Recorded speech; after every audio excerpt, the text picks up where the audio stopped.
नमस्कार, मैं हूं Manoj Saini. ID mid session में आपका स्वागत है। 5 बड़ी खबरों को लेकर आपसे रूबरू होंगे। इन खबरों के जरिए आपको ले चलेंगे मध्य प्रदेश की सियासत की तरफ, समझेंगे कि और कहां एक बड़ी लूट हुई और भी कुछ खबरें। चलिए देखते हैं आज की 5 बड़ी खबरें। सियासत में टाइगर,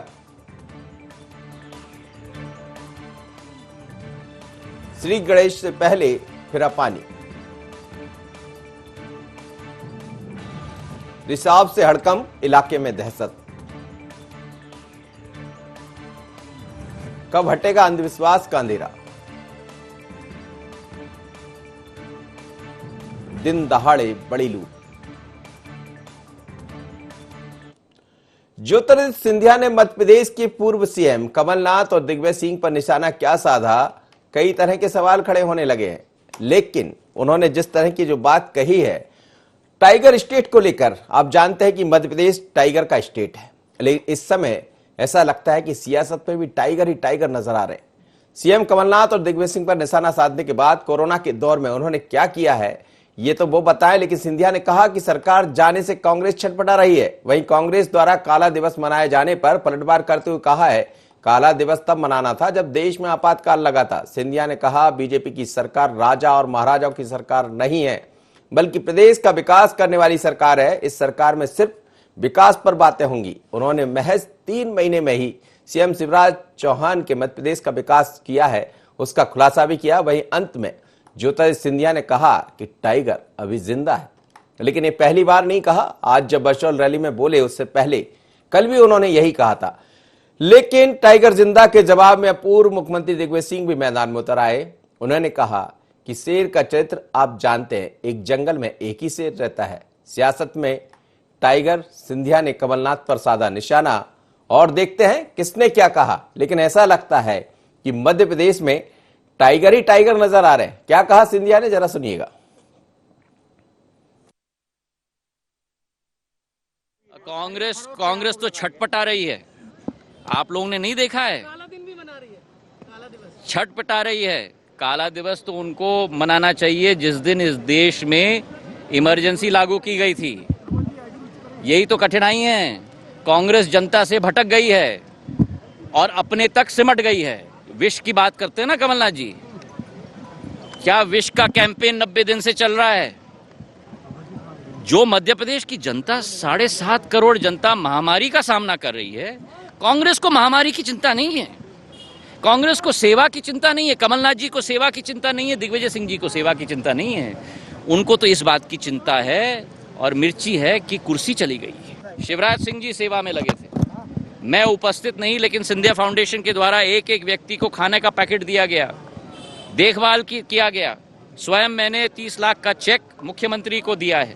प्रदेश की जनता के सामने तथ्य हैं कि 15 महीनों में किस तरीके से इन्होंने प्रदेश का भंडार लूटा है और स्वतः को पूर्ण रूप से सारा अपने आप ले लिया है। वादा खिलाफी का इतिहास देखा है। समय आएगा तो मैं सब कुछ बताऊंगा, पर मैं केवल इन दोनों को यही कहना चाहता हूं कि टाइगर अभी जिंदा है। की स्थिति ट्विटर तक ही रह गई है। ट्विटर और पेपर से राजनीति करते हैं फील्ड वालों के लिए, इसलिए बैठे बैठे आप अच्छा माल खाली बैठे हैं तो करेंगे क्या, ट्वीट नहीं करेंगे कि ये भारतीय जनता पार्टी के टाइगर हैं, ये कोई कांग्रेस के टाइगर नहीं है कि आपस में ही लड़ते झगड़ते रहते हैं। ये भारतीय जनता पार्टी के टाइगर हैं और भारतीय जनता पार्टी का हर कार्यकर्ता टाइगर है। इसलिए कांग्रेस अपने बारे में सोचे कि वहाँ जिस तरह से जो स्थितियां हैं और उस पर विचार करें। टाइगर जिंदा है, टाइगर सुपर टाइगर जिंदा है, सर्कस का टाइगर जिंदा है। अपने देश में भी तरह तरह के घोड़े भी होते हैं। एक शादी का घोड़ा होता है, सच सजा के नाचने जाता है शादी में। एक रेस का घोड़ा होता है। इस प्रकार के कई टाइगर भी होते हैं। शिवराज सिंह चौहान भी कहते हैं टाइगर जिंदा है, ये भी कहते हैं टाइगर जिंदा है। इंदिरा जी तो चाहती थी कि टाइगर जिंदे रहे, इसीलिए तो वो वाइल्ड लाइफ कंजर्वेशन एक्ट लाई, शिकार पर प्रतिबंध है। लेकिन ये नहीं भूलना चाहिए, जब एक जंगल में 2 शेर आ जाते हैं तो उसमें एक ही रह पाता है, दो नहीं रह पाते, टेरिटोरियल फाइट्स होते हैं। अभी थोड़े बहुत और भी आएंगे टाइगर जिंदा है के बयान देने वाले। सियासत में टाइगर, आप देख रहे थे ज्योतिरादित्य सिंधिया ने क्या कहा कि टाइगर अभी जिंदा है। उसके बाद तो फिर बवाल मच गया। दिग्विजय सिंह ने कह दिया कि एक स्टेट में दो ही टाइगर होते हैं। अब सवाल यह कि किसके लिए उन्होंने कहा, तो ये साफ नजर आ रहा है। दूसरी तरफ कमलनाथ ने यह कह दिया कि टाइगर ही होते हैं, ऐसा नहीं है, घोड़े भी होते हैं। एक घोड़ा तांगे में जुतने वाला होता है और एक घोड़ा कुछ अलग होता है। तो क्या माना जाए, क्या टाइगर के नाम पर ही सियासत चलती रहेगी मध्य प्रदेश में? बीडी शर्मा ने भी कुछ कहा था, हालांकि वो नहीं सुनवा रहे हैं आपको क्योंकि बहुत कुछ सुना दिया। चलिए समझते हैं। आकाश मेरे साथ जुड़ रहे हैं, हमारे ब्यूरो चीफ। आकाश, क्या कहेंगे? मध्य प्रदेश वैसे भी टाइगर स्टेट है और अब बयानों से लग रहा है कि टाइगर ही टाइगर नजर आ रहे हैं सियासत में। जी, निश्चित रूप से मध्य प्रदेश की सियासत में इन दिनों टाइगर ही टाइगर नजर आ रहा है मनोज जी। और जिस तरीके से कल पहली बार बीजेपी से राज्यसभा सांसद ज्योतिरादित्य सिंधिया भोपाल पहुंचे थे और यहां पर सीधे तौर पर उन्होंने पीसीसी चीफ कमलनाथ और पूर्व मुख्यमंत्री दिग्विजय सिंह पर जमकर हमला बोला और कहा टाइगर अभी जिंदा है। और आज भी दूसरे दिन लगातार कुछ इसी तरीके का उनका बयान निकलकर सामने आया है। सीधे हम संदीप के पास चलेंगे, हमारे संवाददाता हैं। संदीप, जिस तरीके से एमपी की सियासत में एक बार फिर से जो है टाइगर जिंदा है की बात निकलकर सामने आई है और ज्योतिरादित्य सिंधिया मुखरता से कांग्रेस पर निशाना साध रहे हैं। आकाश, टाइगर को लेकर इस पर बिल्कुल इस बात में कोई शक नहीं कि मध्य प्रदेश में सियासत गर्म हो गई है। पहले सीएम शिवराज सिंह चौहान ने एक लंबे समय पहले टाइगर जिंदा है का उल्लेख किया था। उसके बाद कल ज्योतिरादित्य सिंधिया ने भोपाल में जिस तरह से बयान दिया, एक बार नहीं कई बार बयान दिया उन्होंने। फिर उसके बाद पूर्व मुख्यमंत्री दिग्विजय सिंह भी इस पूरे बयान पर कूद पड़े। उन्होंने भी आज ट्वीट के माध्यम से बयान जारी किया, उनके खिलाफ में बयान जारी किया और तत्कालीन इंदिरा गांधी सरकार का उल्लेख करते हुए उन्होंने कहा कि उन्होंने शिकार पर रोक लगा दी है, नहीं तो मैं सिंधिया के पिताजी के साथ पहले शिकार करने जाया करता था। उस पर आज फिर एक यहाँ भोपाल में फिर से आज यही मामला उठा और बीजेपी प्रदेश कार्यालय में आज सिंधिया ने फिर कहा कि टाइगर अभी जिंदा है मध्य प्रदेश में। और यहाँ पर कहीं ना कहीं अब दो शहरों की लगातार बात उठी, एक एक करके सारे मंत्रियों ने कहीं ना कहीं सफाई दी और सभी ने कहा कि जैसे कोई अगर हम बात करें तो मंत्री भूपेंद्र सिंह की, उन्होंने कहा कि भारतीय जनता पार्टी की अगर बात की जाए तो भाजपा में सारे कार्यकर्ता टाइगर हैं। कोई लग रहा है कहीं ना कहीं उपचुनाव भी है और ऐसे में टाइगर दोनों ही पार्टियां जिंदा करने में लगी हैं। क्योंकि अगर हम बात करें जब कांग्रेस सत्ता में आई थी उस समय पूर्व मुख्यमंत्री, जो तत्कालीन पूर्व मुख्यमंत्री थे, जो वर्तमान में मुख्यमंत्री हैं शिवराज सिंह चौहान, उन्होंने इस तरीके का बयान दिया था और सत्ता परिवर्तन हुआ, सरकार में आए।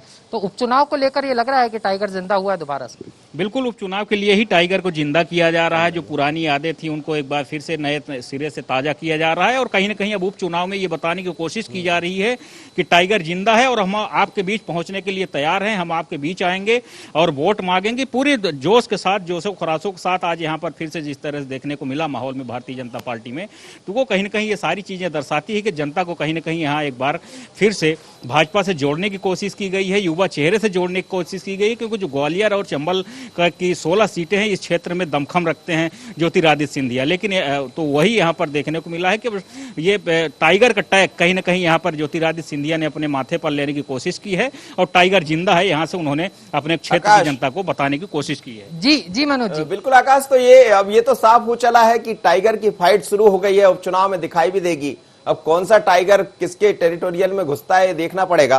लेकिन क्या लग रहा है आपको, क्या दिग्विजय सिंह जाना चाह रहे हैं चंबल और ग्वालियर में? जी, निश्चित रूप से यही कारण है। क्योंकि अगर हम बात करें तो आज दिग्विजय सिंह और पूर्व सीएम कमलनाथ एक साथ जो है बदनावर के दौरे पर थे। हालांकि बदनावर का दौरा चलिए मैं लौटूंगा उस खबर तक भी लौटूंगा। बहुत बहुत धन्यवाद आप दोनों का मेरे साथ जुड़े। लेकिन मध्य प्रदेश में टाइगर की फाइट अब दिखाई दे रही है और टाइगर कौन होगा ये तो चुनाव के बाद समझ में आएगा, असली टाइगर कौन होगा। क्योंकि सब कहने लगे हैं कि टाइगर अभी जिंदा है, लेकिन जनता यानी पब्लिक किस टाइगर को वोट करके और ये बताएगी कि टाइगर अभी जिंदा है। देखते हैं।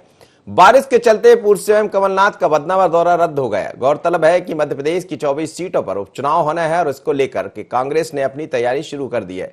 इसी कड़ी में पूर्व मुख्यमंत्री कमलनाथ आज बदनावर पहुंचने वाले थे और यहां विधानसभा क्षेत्र के कार्यकर्ताओं से चर्चा कर सम्मेलन को संबोधित करना था। श्री गणेश से पहले ही पानी फिर गया। कमलनाथ के दौरे पर फिरा पानी, कमलनाथ का बदनावर दौरा हुआ रद्द।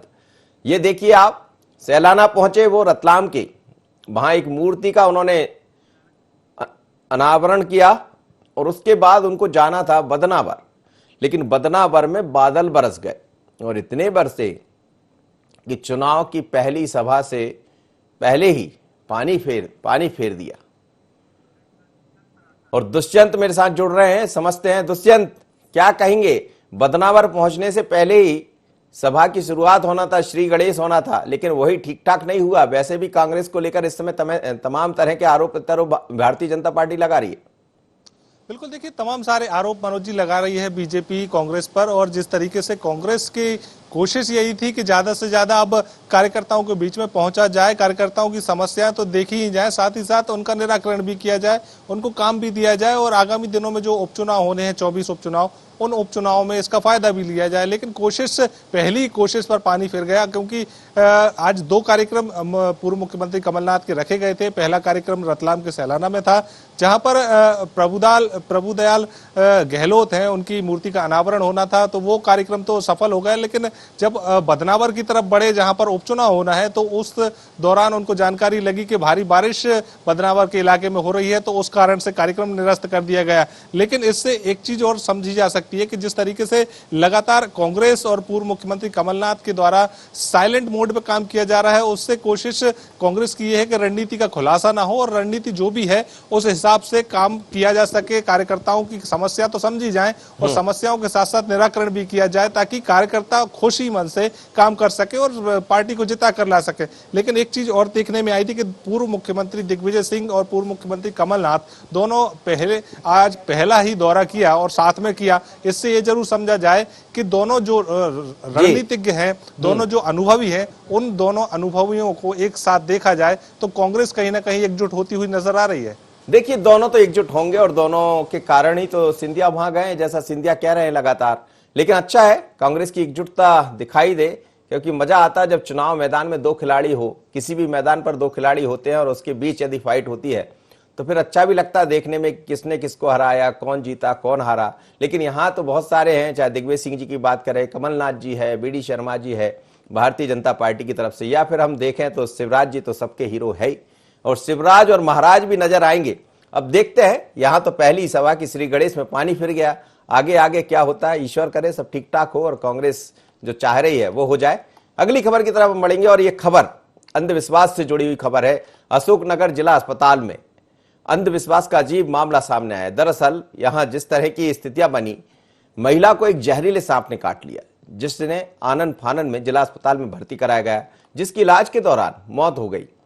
इसके बाद अस्पताल परिसर में ही तांत्रिक को बुलाकर शव की झाड़ फूंक शुरू कर दी गई। ये सब अंधविश्वास का खेल घंटों चलता रहा।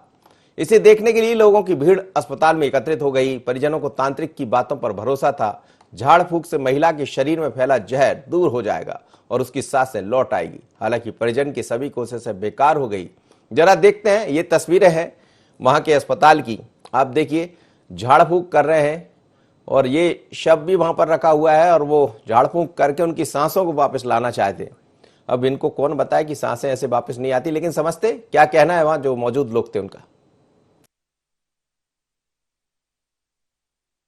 अस्पताल में भर्ती हुई थी, सर्प काटे की थी, और उस परिस्थितियों में मैं भी उसे देखने गया था कि किसी तरीके से हम उसकी जान बचा सकें। हमने एंटी स्नेक वेनम जो था, हमारे पास इंजेक्शन थे, 5 इंजेक्शन डाल के बोतल भी चढ़ाई, और जो लाइफ सेविंग प्रोसीजर थे वो सब किए, मगर उसके बावजूद हम उसकी जान नहीं बचा पाए। और इसके कारण हमने उसकी सूचना संबंधित पुलिस वालों को दे दी। पुलिस थाने को हमने इन्फॉर्म कर दिया।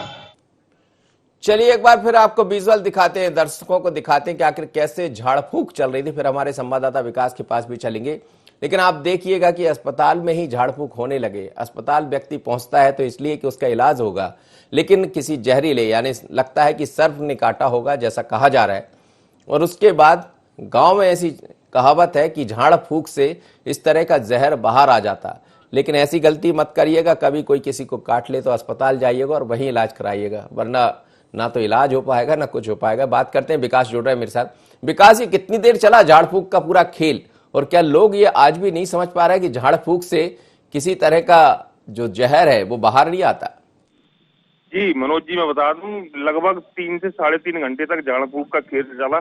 और चूंकि सरकार भी अंधविश्वास को त्याग कर नई नई योजना बना रही है और सबसे बड़ी उसमें बात ये रही कि क्योंकि भीड़ इतनी थी तो आदमी ने लॉकडाउन का भी पालन नहीं किया, बगैर मास्क लगाए आदमी भीड़ इकट्ठी करती रही। अगर भूलवश अगर एक भी कोरोना का मरीज हो जाता वहां पे तो बहुत बड़ा संकट भी अशोकनगर जिले में खड़ा हो सकता था। मनोज जी लेकिन क्या हुआ बाद में, फिर ठीक हुई या नहीं? लगभग 3 घंटे के झाड़ फूक के बाद जब सब जो तांत्रिक थे वो हार गए तो उसके बाद मृत घोषित कर दिया गया और पीएम रूम में भेज गया।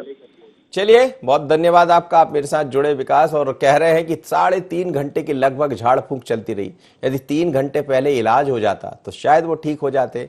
तो कभी किसी गांव में आप रहते हैं और इस खबर को देख रहे हैं, आपको लगता है कि किसी जहरीले किसी पशु ने काट लिया या किसी जीव जंतु ने आपको काट लिया है, तो आप डॉक्टर के पास जाइए, उपचार कराइए, झाड़ फूंक के चक्कर में पड़िए वरना जान चली जाएगी। अब चलते छतरपुर के नौगांव में सिलेंडर के पाइप से गैस रिसाव हो गया, जिससे एक ही परिवार के 3 लोग झुलस गए, जहां सभी को अस्पताल में भर्ती कराया गया। पूरा हादसा खाना बनाते वक्त हुआ। वहीं इंदौर हाईकोर्ट में टेस्टिंग के दौरान गैस सिलेंडर में विस्फोट हो गया। हादसे में गैस सिलेंडर कंपनी के 3 कर्मचारी घायल हो गए।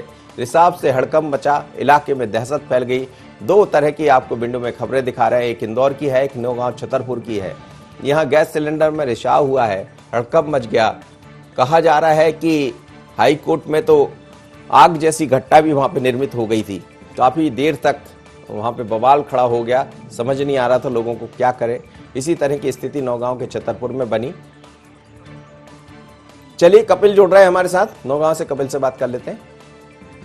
कपिल, क्या कहेंगे, क्या हुआ, ये मसला क्या है? जी मनोज जी, जैसे ही सुबह जो साइना है, जो घर की बहू है, वो खाना बनाने के लिए किचन में घुसी।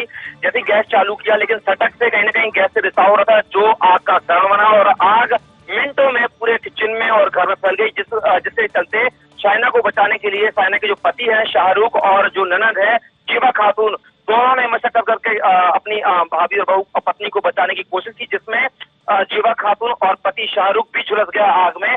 तीनों को आनंद फानंद में नौगांव के सामुदायिक स्वास्थ्य केंद्र में भर्ती कराया गया और प्राथमिक उपचार के बाद जिला अस्पताल छतरपुर रेफर कर दिया गया। मनोज जी, बिल्कुल तो कह बोल सकते हैं कि गैस रिसाव का एक मेन बड़ा कारण था जो घटना की वजह बना। मनोज जी, तो अभी स्थितियां ठीक है दोनों की?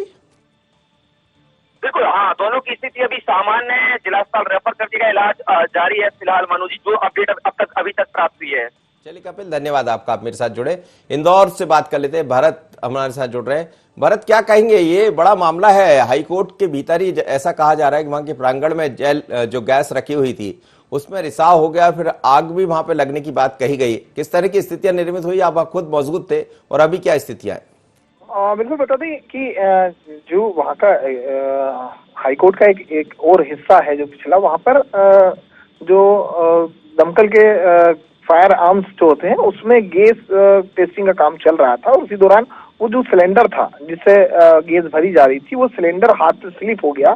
स्लिप होने के बाद जो है वो एक कर्मचारी के ऊपर आकर के गिरा है, जिसके हाथों में काफी गंभीर चोटें आई हैं। किस तरह का फटने की जानकारी तो नहीं मिली थी, हालांकि एक बड़ा इंसिडेंट हो जाता, एक बड़ी घटना सामने आती, लेकिन जो गैस सिलेंडर गिरा था उसके हाथों में लगने और कर्मचारी लोग घायल हुए थे, जिन्हें उपचार के लिए अस्पताल भेजा गया। किस तरह की आगजनी तो वहां पर सामने नहीं आई है, बाल बाल वहां पर लोग बच गए, क्योंकि जिस समय इंसिडेंट हुआ वहां पर काफी लोग इकट्ठा थे, क्योंकि अब हाईकोर्ट भी वहां पर खुल चुका है और कई वकील, कई जज जो है और कई फरियादियों का भी आना जाना लग रहा है। तो एक सार्वजनिक ऐसा स्थल था जहाँ पर एक बड़ा मामला सामने आता। बहरहाल इस मौके पर तत्काल स्थानीय पुलिस भी वहां पर पहुंच गई थी और पूरी स्थिति को कंट्रोल वहां पर किया गया है।